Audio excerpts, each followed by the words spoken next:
Bonjour, mon prénom est Anne, j'ai 3 filles. Je suis mariée, depuis 94, et pendant donc 22 ans, j'ai vécu avec quelqu'un de très, dominateur, quelqu'un qui a plutôt tendance à écraser qu'à encourager et qui avait une attitude, déplacée par rapport à une attitude qu'un père pourrait avoir, avec ses enfants, une idée, c'est-à-dire un père qui est censé encourager, faire grandir, et c'est tout l'inverse qui s'est passé, jusqu'à des violences physiques et morales difficiles.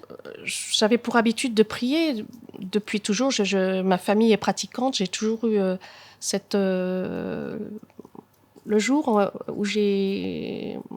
où j'ai pris ma décision, où je me suis dit là non, c'est stop, ça peut plus durer comme ça. Je suis en train de,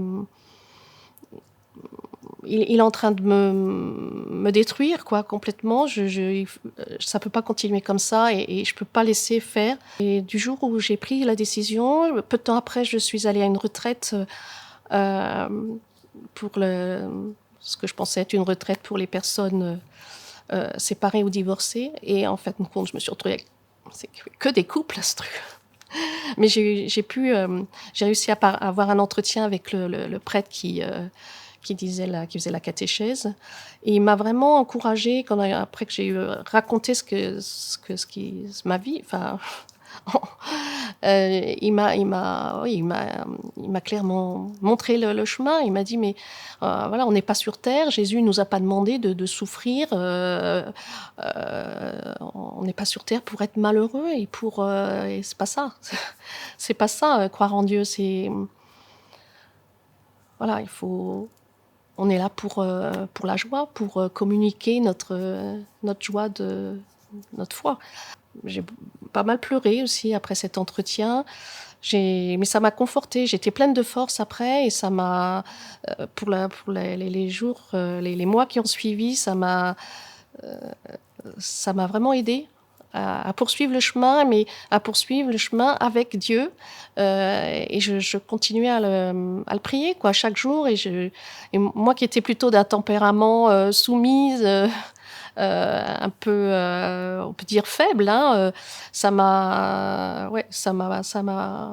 relevée, ça m'a fortifiée. Après assez rapidement après que je sois séparée, j'ai trouvé un groupe de prière. Donc, pour des personnes qui étaient comme moi, séparées ou divorcées. Et ces groupes, cette bienveillance que j'ai trouvée pendant ces soirées, cette prière commune, le fait de chanter ensemble, de louer ensemble, de partager les souffrances, les blessures de chacun, chacune, on se dit, ouais, ben, je suis pas seule, quoi. Il n'y a pas que moi qui ai subi des choses terribles. On trouve même des exemples de témoignages de personnes qui ont vécu des choses bien plus difficiles. Et là, c'est voilà, avec l'aide de la prière, et on en ressort. Enfin, moi, ça m'a vraiment fortifiée, et ça m'a donné l'élan nécessaire pour continuer ma vie et mon chemin sur cette terre. Et puis, ça m'a fortifiée dans ma foi et ça m'a redonné aussi l'image d'une mère. Par rapport à mes enfants, l'image d'une mère qui sait où elle va et qui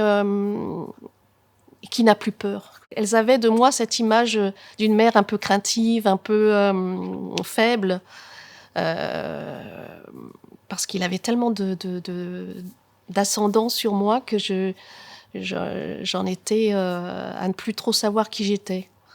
Voilà, je crois que c'est important de se dire que Dieu est toujours là pour nous, qu'il nous écoute, que rien n'est perdu. Voilà, même si on est au fond du trou, qu'on a l'impression de ne plus exister, et Dieu est là, et il suffit de lui ouvrir son cœur et d'avancer avec lui. Mais quand il nous dit de ne pas avoir peur, il ne faut pas avoir peur. Et ça, c'est quand même quelque chose d'énorme de retrouver confiance en la vie, confiance de se dire qu'on est toujours capable d'aimer, de plaire, et que finalement, rien n'est perdu, que la vie est belle.